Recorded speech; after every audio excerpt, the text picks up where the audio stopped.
Secret hacks to building a successful Shopify store, whether you're drop shipping, housing products, whatever you're doing in the e-commerce world. In today's video, we're going to talk about secret front end, meaning marketing, and back end operations, hacks that you can implement on your store in your business.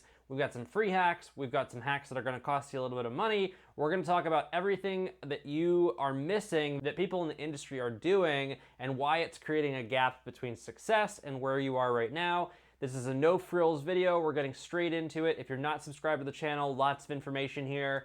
No cutaways, nothing like that. We're just getting to information. I promise you're gonna learn something here. Okay, so there's a clear difference between people and businesses that do this very successfully, that are in the industry, that are making impact, making profit, and every Joe Schmo entrepreneur, including myself at one point, was prior to getting into the e-commerce world. And that's not supposed to say that you don't know what you're doing, that you're not intelligent, whatever it is. It just means you don't know what other people are doing that's creating this gap of success where we see success and then the rest of the people that are likely losing money or just staying afloat. There's a big gap there, and these are some of the tricks that create that gap. So we're gonna start with the paid tricks, and then we're gonna get to the free tricks at the end of the video, so don't jump away just yet. So some of the paid tricks, it's actually just one. Other than operationally having a smooth machine, the biggest difference between people that are doing a very successful job at running an e-commerce brand, whether it's drop shipping, just whatever you're selling, they're running their ad sets just differently. They're using what is understood as the volume A/B approach. Everyone has a different name for it, but it is a larger volume spend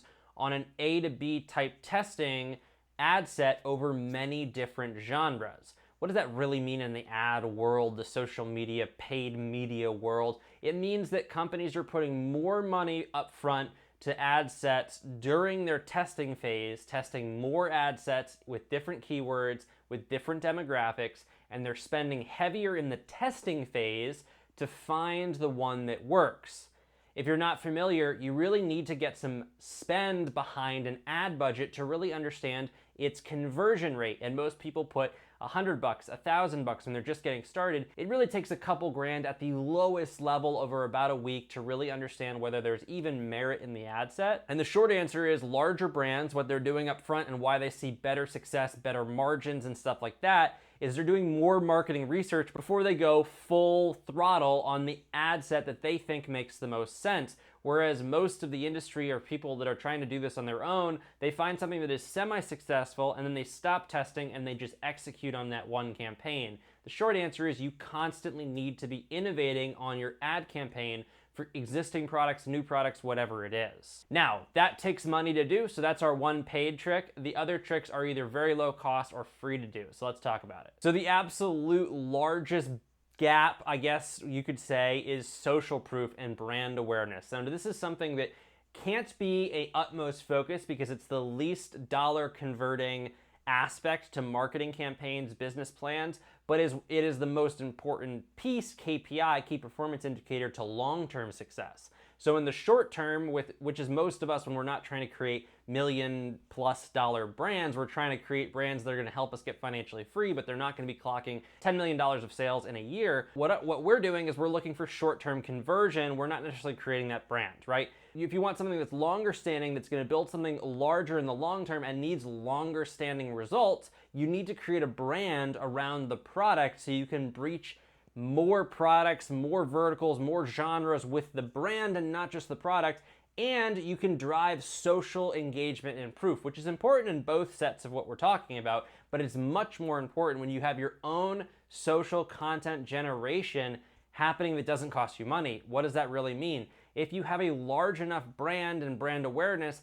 creators and people on social media, whether it's mouth to mouth or posting on social media, will inherently post about your brand because it becomes something that's recognizable, whether it's a fad, something that's cool, or just a good product review. The more you have from brand awareness, the more your community engages, the more social proof you have, and it's this absolutely snowball down a hill where it grows very, very quickly, but it takes a long time to kickstart that, and it doesn't have immediate payback. So it's hard to do that when you're a brand because you have to spend money, but it's also harder to do that when you're just a small a small entrepreneur trying to get into it, the short answer is you should be doing this up front. You should be trying to create social proof for whatever you're doing, because the runway to get there is the same regardless of what you do, because it takes the same initial steps to get there.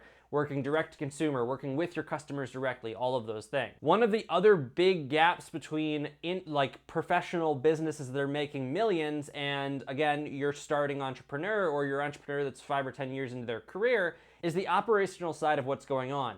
Businesses that are successful in doing high volume, their operational runway from product sourcing to sale to ship to customer is very time efficient. And now this might sound ridiculous, but e-commerce is a volume game regardless of what your sale price is. You need to eventually do volume, and you need to reduce your time per transaction invested into the business so you can invest your time back into marketing. That might sound silly, that might sound like a whole holistic piece of advice that you're getting in piecemeal from other gurus, but this is very critical. And a lot of companies hire experts like 5S, Six Sigma, Lean, experts that come in and focus on time to delivery, from product sourcing to delivery to customer, and they drop that number as much as physically possible. Now, this is really critical, especially if you're trying to bootstrap your own business, because you need as much time in your hands to grow the business and not actually be doing the operational side of what you need. That means sourcing again to boxing and fulfilling, whatever it is, getting the product to your customer. You want that to happen as soon as possible.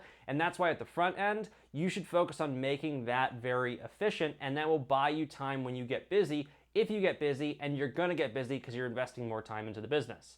So those are the 3 pillars of what really stands out between big business and small entrepreneurs. That's what I've seen as a professional doing this in industry. That's what I've seen through consulting, and that's what I've seen through my own businesses. Those are the biggest 3 pillars. And once you master those, you then have a much better runway with your business, regardless of what size you're on and regardless of how much money you're investing and transacting with your customer base. Hopefully I'll see you guys in the next video. Hopefully you enjoyed it, and actually I'll just see you there.